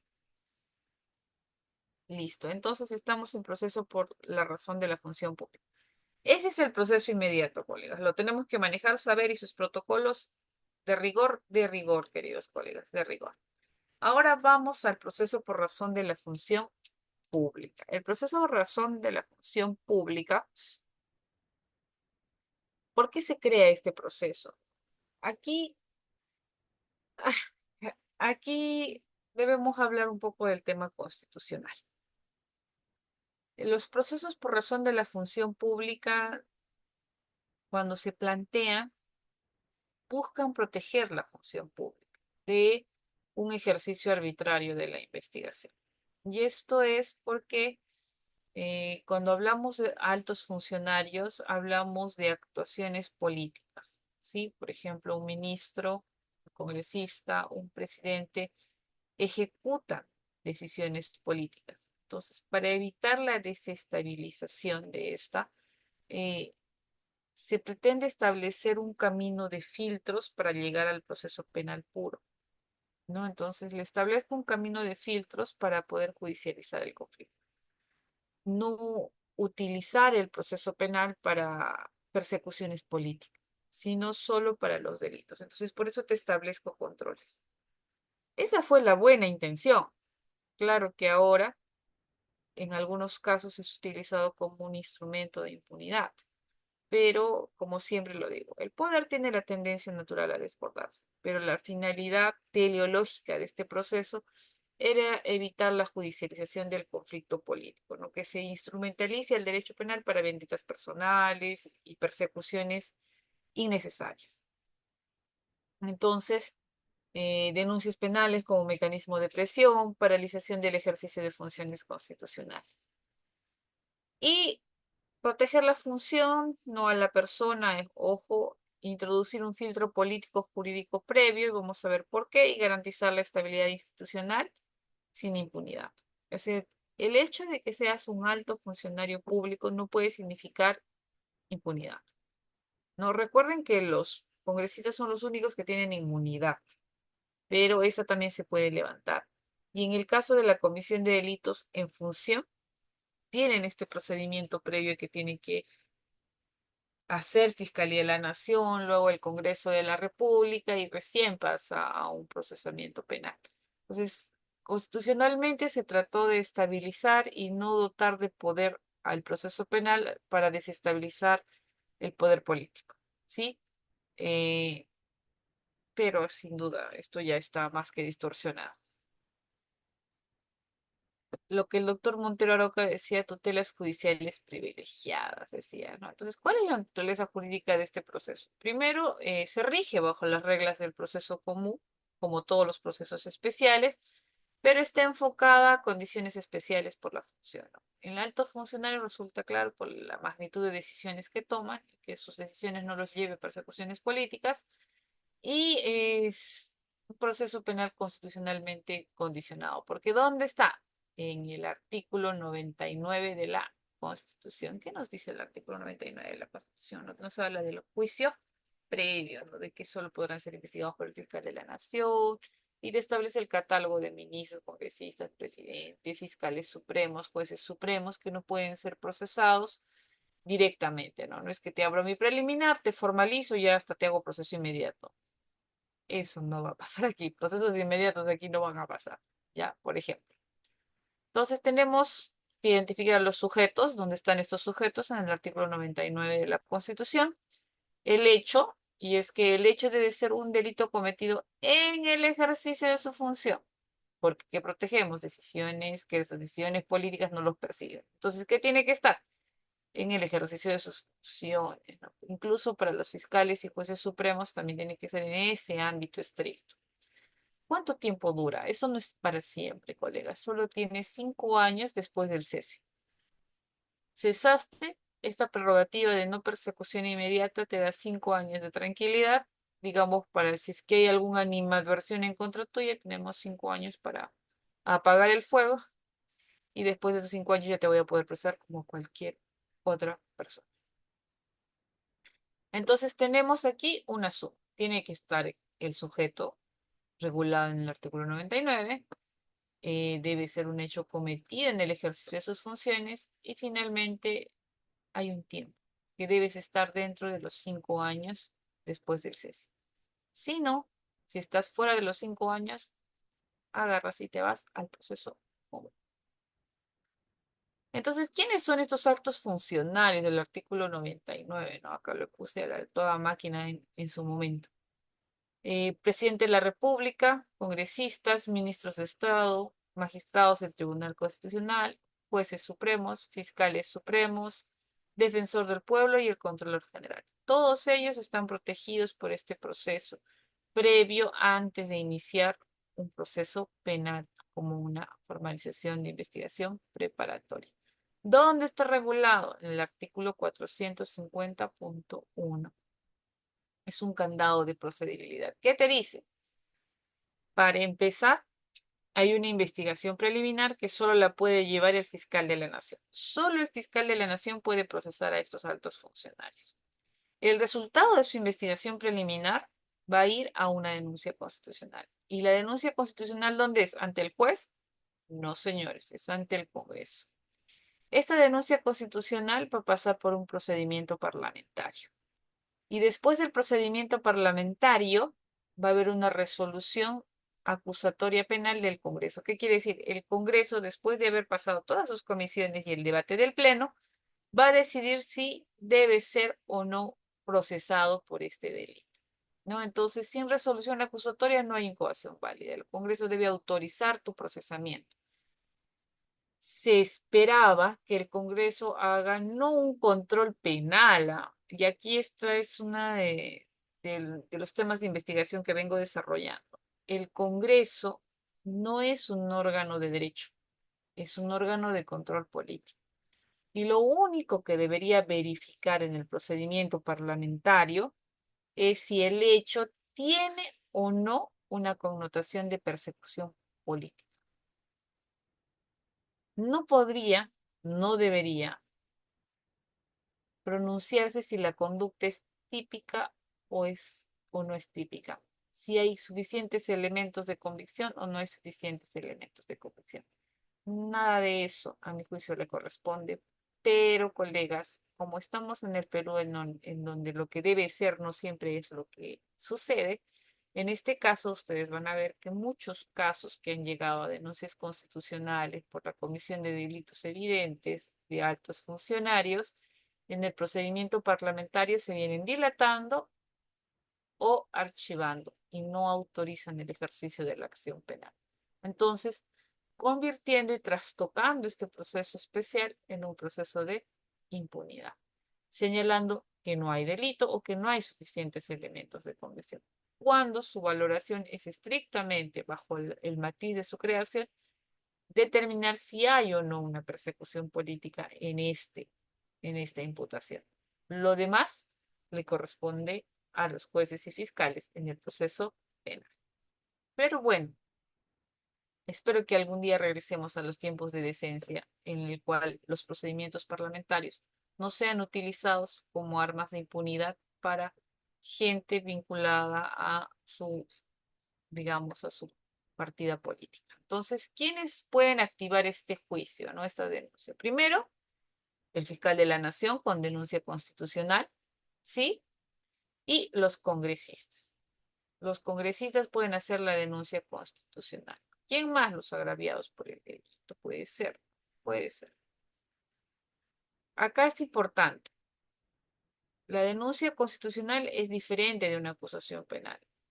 Y esto es importante porque les decía de que la denuncia constitucional tiene por fin solo someter a juicio de que esta persona no está sometida a un juicio político, sino que se necesita la autorización para proceder con su procesamiento penal. Pero bueno, ya les dije, a veces el poder se distorsiona. El sede fiscal en investigación preliminar sí se realiza, es una ley bastante antigüita, también está regulada acá en el 424 en adelante. Sí, existe una investigación fiscal antes de la acusación constitucional o denuncia constitucional. Sí, existe. A quien está a cargo el Ministerio Público. Recibe la denuncia, abre diligencias preliminares, puede realizar actos urgentes, inaplazables y verifica elementos de convicción. ¿Sí? ¿Y qué es lo que no puede hacer? Así haya, digamos, una evidencia delictiva, ¿no? Proceso inmediato, no, no puedes. No puedes formalizar investigación preparatoria, no puedes. Acusar tampoco. ¿Por qué? Porque previamente tienes que cumplir con el procedimiento parlamentario. Entonces, esta etapa de investigación preliminar está aparejada ineludiblemente a las finalidades de la preliminar, que es determinar al responsable, al agraviado, asegurar los elementos de convicción, recabar que estamos pasando de sospecha simple a sospecha reveladora y sobre todo ver la evaluación de una denuncia constitucional, ¿no? De descartar de que todo esto es una persecución política también, ¿no? Para que puedas postular objetivamente un requerimiento, una denuncia constitucional. ¿Y cuál es el fundamento constitucional de esto? Pues el 159 que le da al Ministerio Público el ejercicio de la titularidad de la acción penal, el principio de legalidad y el principio de objetividad del Ministerio Público. Puede haber medidas limitativas en el proceso de sede de investigación preliminar. Eh, Aquí es un tema de discusión. Algunos dicen, sí, el proceso penal no ha sido formalizado, formalmente incoado, es decir, no hay una resolución acusatoria del Congreso. Podríamos pedir medidas limitativas, pónganse un impedimento de salida del país para un congresista, un, digamos, una situación de que no pueda disponer de sus bienes o una suspensión preventiva de derechos, ¿no? Para que evitar la reiterancia delictiva. La respuesta en este caso está dividida. Hay quienes dicen que no se puede, porque en este caso, si la denuncia constitucional no prospera y no se autoriza el ejercicio de la acción penal, entonces, ¿cómo podríamos sostener una medida limitativa de derechos? Pero a esto enfrente está que sí se puede, que sí podemos pedir medidas limitativas de derechos por fines de aseguramiento procesal, puedes aprender recopilación de elementos de convicción. ¿Por qué? Porque lo que nosotros investigamos es el delito. Finalmente, si el órgano constitucional, que es en este caso el Poder Legislativo, los congresistas, no nos autorizan el ejercicio de la acción penal, aún va a estar pendiente, después de 5 años del cese, la posibilidad de incoarte un proceso directamente, de perseguir el delito que has cometido. Entonces, queridos colegas, allí, ineludiblemente, ineludiblemente, sí podríamos hablar de la posibilidad de unas medidas limitativas de derechos. Pero como les digo, Actualmente, la doctrina mayoritaria y jurisprudencial es que no se puede, no puedes pedir medidas limitativas de derecho como la suspensión preventiva de derechos, por ejemplo, ¿sí? Pero sí podrías pedir allanamientos, incautaciones, levantamiento de secreto bancario, otras medidas, ¿no? Pero aunque algunos dicen que no, no deberías. Pero al menos las medidas de búsqueda, esas sí las están permitiendo, pero las medidas limitativas de derechos, como por ejemplo la suspensión, no se está permitiendo. Entonces, ¿cuál es el fundamento de permitirlas en realidad? El principio de eficacia de la persecución penal y evitar el riesgo de pérdida de pruebas y sobre todo evitar la reiterancia delictiva. En la suspensión, que se podría dar por el órgano jurisdiccional, si, por ejemplo, tenemos un ministro que está siendo denunciado por actos graves colusorios que evidencian corrupción, entonces solo podríamos esperar a que o le, o le quiten la confianza al Congreso o que el presidente lo cese para que éste deje de estar en la posibilidad fáctica de poder realizar nuevos actos colusorios. Pero si vamos a esperar la voluntad política, ¿por qué no también brindar la voluntad jurídica? Estamos ante evidentes actos delictivos, ¿por qué no limitar la continuidad en la función pública a través de una suspensión preventiva de derechos? Porque si no, también podríamos decir, argumento a favor, de que va a seguir cometiendo actos colusorios. Entonces, pero enfrente dirán, pero si no tienes resolución del Congreso, entonces, ¿por qué no necesitas estas medidas? Estás vulnerando derechos fundamentales. Entonces, la posición es dividida, cada uno tiene que encontrar su camino. Yo me decanto porque sí se puede, sobre todo por mi condición fiscal, ¿no? Creo que debemos siempre cuidar el aparato estatal, sobre todo de personas vinculadas a actos de corrupción. Pero algunos enfrente me dirán, sí, está bien tu premisa, pero tú no puedes decir que una persona ya es responsable de un acto de corrupción sin una sentencia. Entonces debes respetar sus derechos. Claramente sí, debo respetar sus derechos, pero yo no voy a hallar una sentencia hasta que el Congreso lo autorice. Entonces, la discusión va a ser interminable, pero la posición de cada uno de ustedes lo dejo a su criterio, ¿no? Yo sí estoy de acuerdo, ustedes puede que no, y tengan sus argumentos a favor y en contra. ¿Qué dicen acá?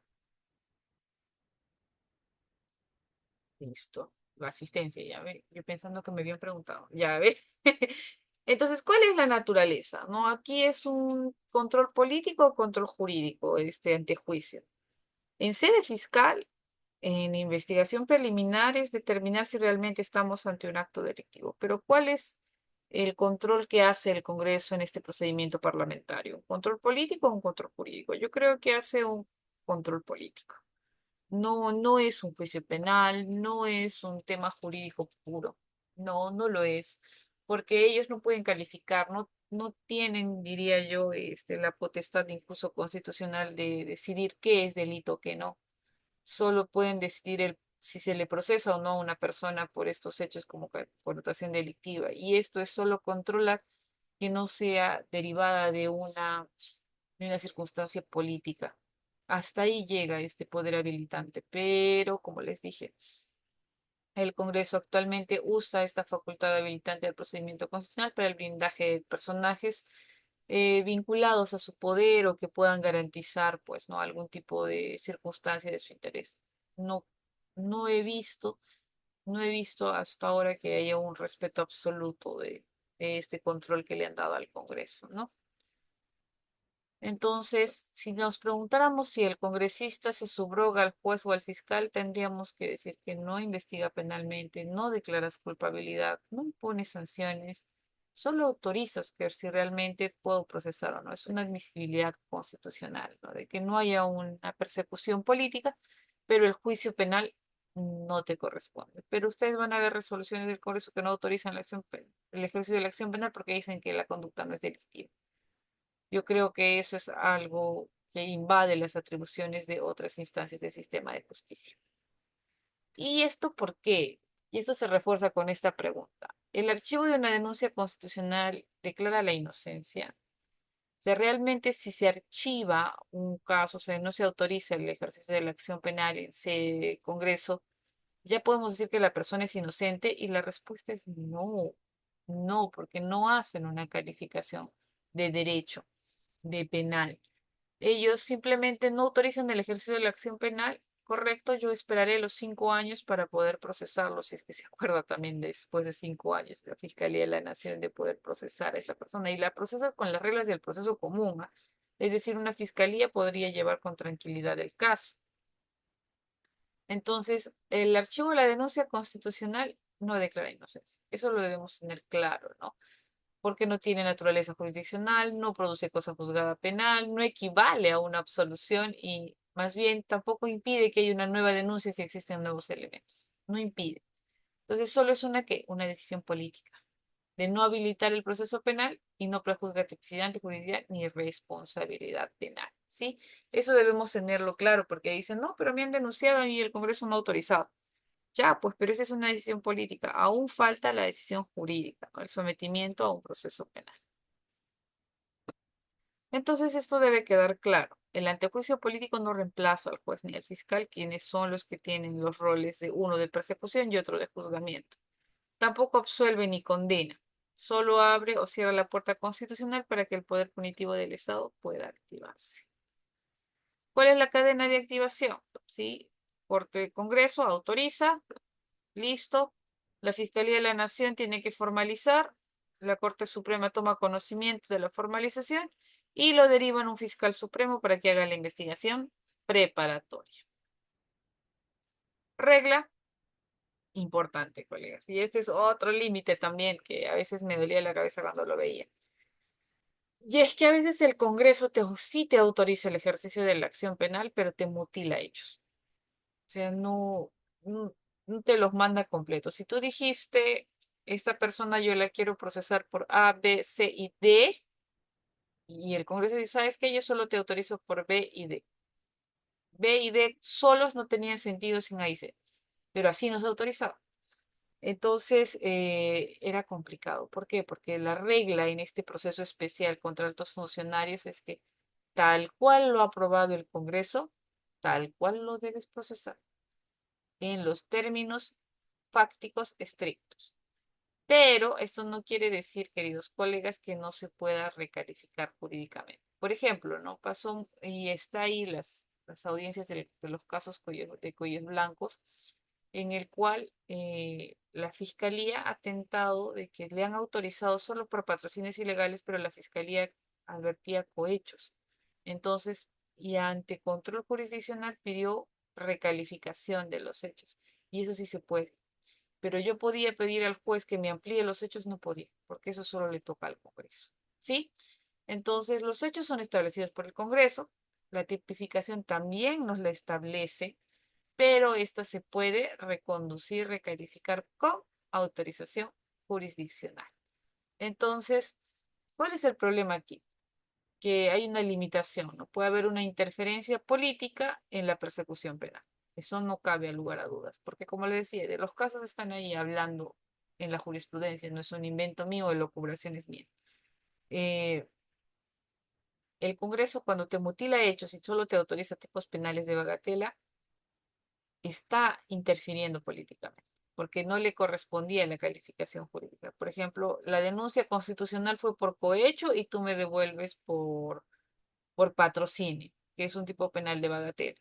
Entonces, pero con mis elementos de comisión y acto de investigación, yo puedo pedir al juez la recalificación y este puede autorizar. Pero eso toma su proceso y demora. Pero ciertamente es un límite. No me puedes aumentar hechos. ¿Puedo desarrollarlos? Sí, en la medida que el hecho lo permita. Como por ejemplo, me autorizan el ejercicio de la acción penal contra el congresista tal por haber solicitado dádivas a sus trabajadores, una conclusión, por ejemplo, no haber obligado a sus trabajadores a que le paguen mensualmente para mantenerlos en su trabajo, los famosos mochasueldos, ¿no? Entonces, me parece que ya hay una sentencia del caso Urtecho.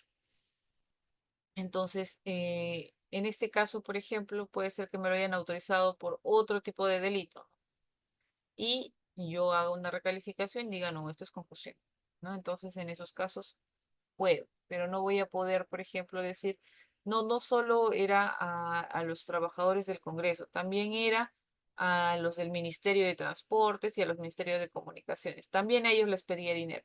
Un momentito. Yo te he autorizado la concusión de este congresista de sus trabajadores.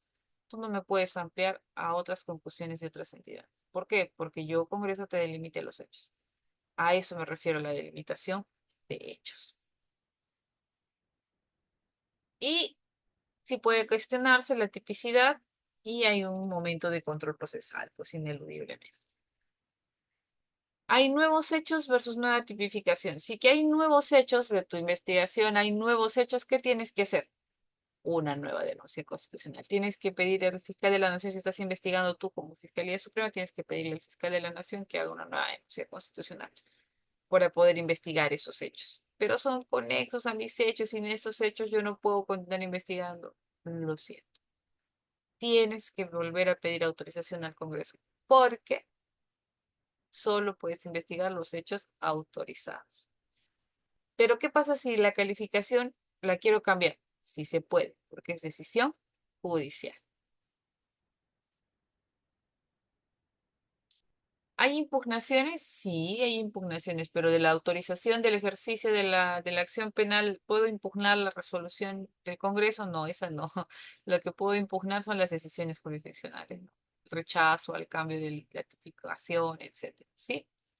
Entonces, acá está, le se deja un flujograma, ejercicio del cargo, cesa, computa tus 5 años y después de los 5 años te puedo procesar con las reglas del proceso común en cualquier fiscalía competente. Listo. Reflexión aquí. Esto de acá lo dejo para cada uno de ustedes. Es libre de hacer su juicio de lo que esté haciendo no este Congreso. No pretendo generar opinión al respecto. Solo opino técnicamente de lo que veo en los procesos y en los casos que nos pone a conocimiento Justicia TV y los medios escritos. Dejo esta reflexión. El proceso por delitos de función atribuidos a altos funcionarios públicos no debería crear impunidad, sino un camino constitucionalmente controlado para juzgar el poder sin destruir la institucionalidad ni entrometerse en funciones de otros organismos constitucionales. Y con esto quedo a merced de sus preguntas en los 20 minutos que siempre me doy para hablar con ustedes y responder sus preguntas. Gracias.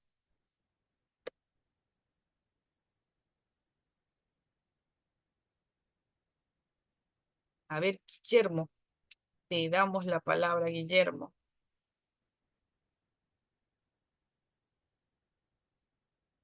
A ver, le habilitan el audio a Guillermo, por favor.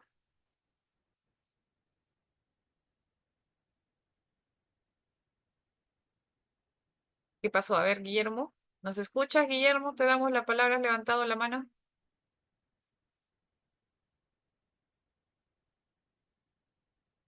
Ya, en lo que soluciona el audio, Guillermo, ¿o ya Ya estás? está, doctora. Ya, Sí, ahora sí te muchas gracias por todo lo que nos ha dicho esta noche y buenas noches a los presentes también. Mi pregunta va en lo que es la flagrancia. Bueno, entré un poco tarde, valga el caso, no, no me había percatado de la sesión, pero voy a hacerle una pregunta en función a un caso que se está dando a nivel de policía. Sabemos de la ley 32.130, que la policía es la parte operativa. La fiscalía es la parte jurídica, ¿no? Que conduce estas investigaciones. Mire, ¿qué tipo de flagrancia aplica la policía en este caso concreto? Una madre es a un profesor, lo denuncia o primero lo golpea al profesor porque supuestamente ha hecho tocamientos indebidos a una menor.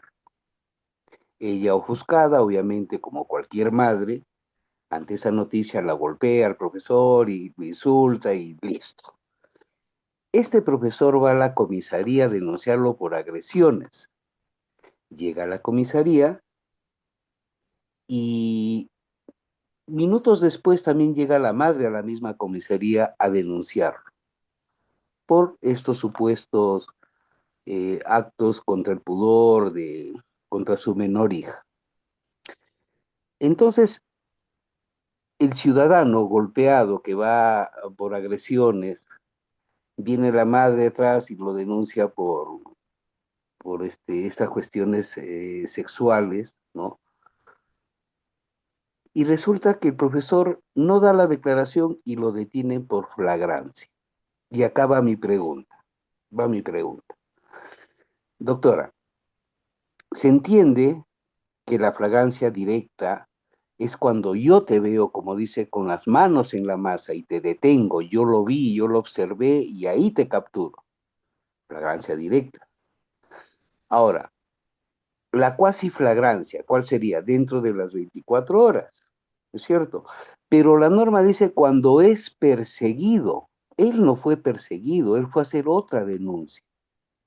Sin embargo, lo detienen las 48 horas por flagrancia.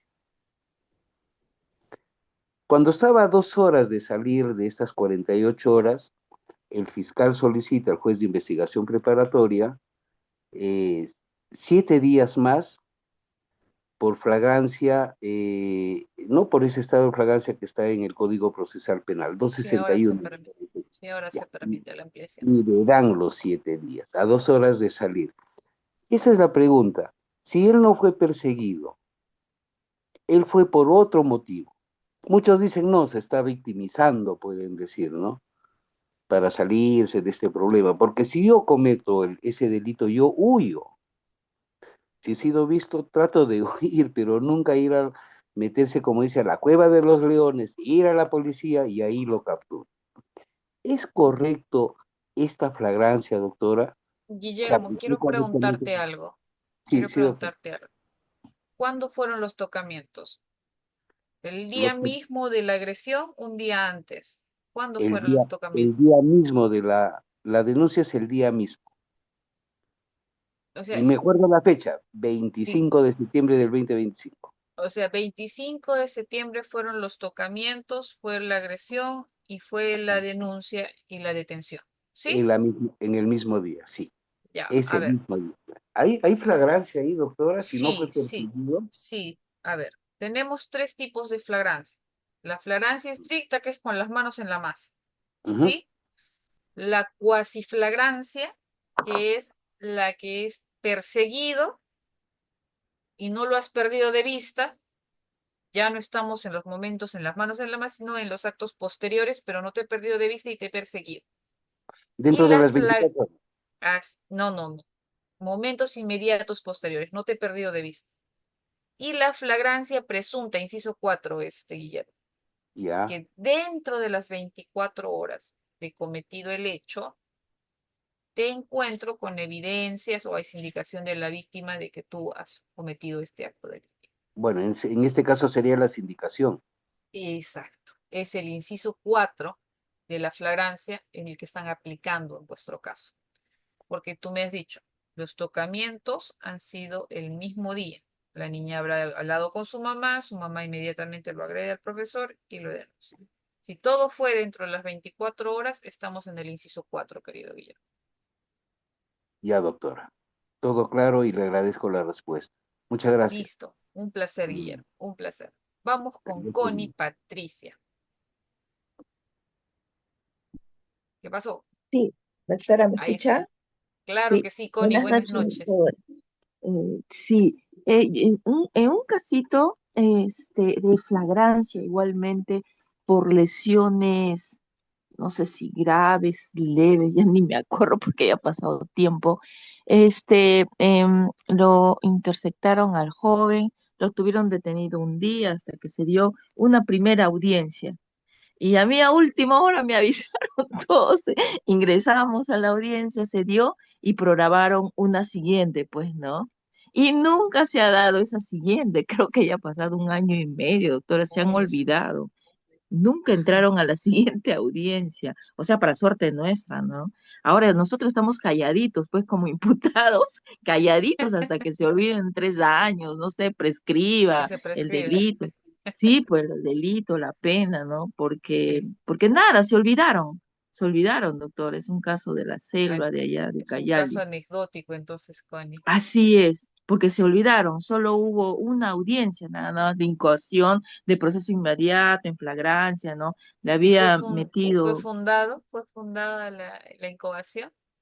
sí, la verdad que ni siquiera creo que me opuse un poco, pero en realidad ni siquiera peleé porque, o sea, me avisaron último momento y así nomás leí rápido y entré a la audiencia. Una audiencia Entonces, nomás. si no te han convocado a más audiencias, una vez que se declara fundada la incoación del proceso inmediato, procede de que dentro de las 24 horas, fiscal tiene que presentar su acusación, presentar la acusación y se va al juzgado de juzgamiento y este convoca a juicio.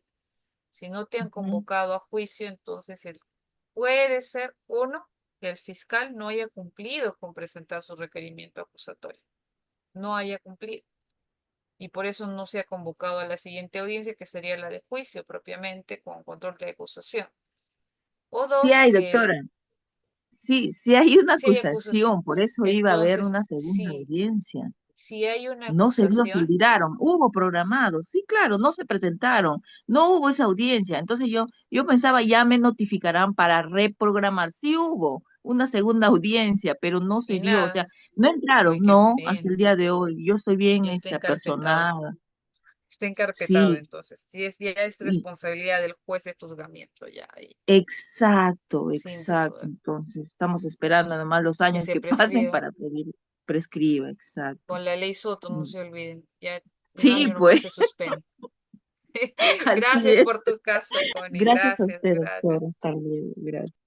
Listo, colega. A ver, voy a ver si acá en el chat alguien más quiere levantar la mano con todo gusto. Acá ya está, no veo preguntitas, asistencia, decreto, no veo más.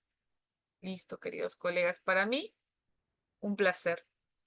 Siempre un placer conectarme con ustedes a través del Círculo de Abogados. Nos veremos en otras fechas, en otros cursos que organiza el Círculo. Para mí siempre es un placer y un honor estar con ustedes estas horas de la noche, aún conversando sobre temas jurídicos que solo destaca sus ganas y ansias de seguir preparándonos en este camino del derecho. Y les comparto una reflexión para que ustedes puedan tenerla ahora que ustedes están capacitándose siempre. Mi padre, que es abogado, quien es el que me ha inculcado el tema del derecho también, me decía siempre que si dejo de leer, si dejo de actualizarme, dejaré de ser menos abogado cada día. Yo felicito por eso que ustedes estén capacitando y estén actualizándose o conversando, o al menos así como la colega, ¿no? Compartiéndonos su experiencia y nos vamos conversando los temas. Eso nos da pie a seguir actualizándonos, a seguir siendo mejores abogados cada día, porque todos, jueces, fiscales, abogados de litigio, todos somos abogados. Brindamos un servicio al sistema de justicia, todos. Así que un fuerte abrazo, que pasen un feliz semana de descanso, reflexión y nos vemos hasta otra oportunidad. Muy buenas noches, queridos colegas.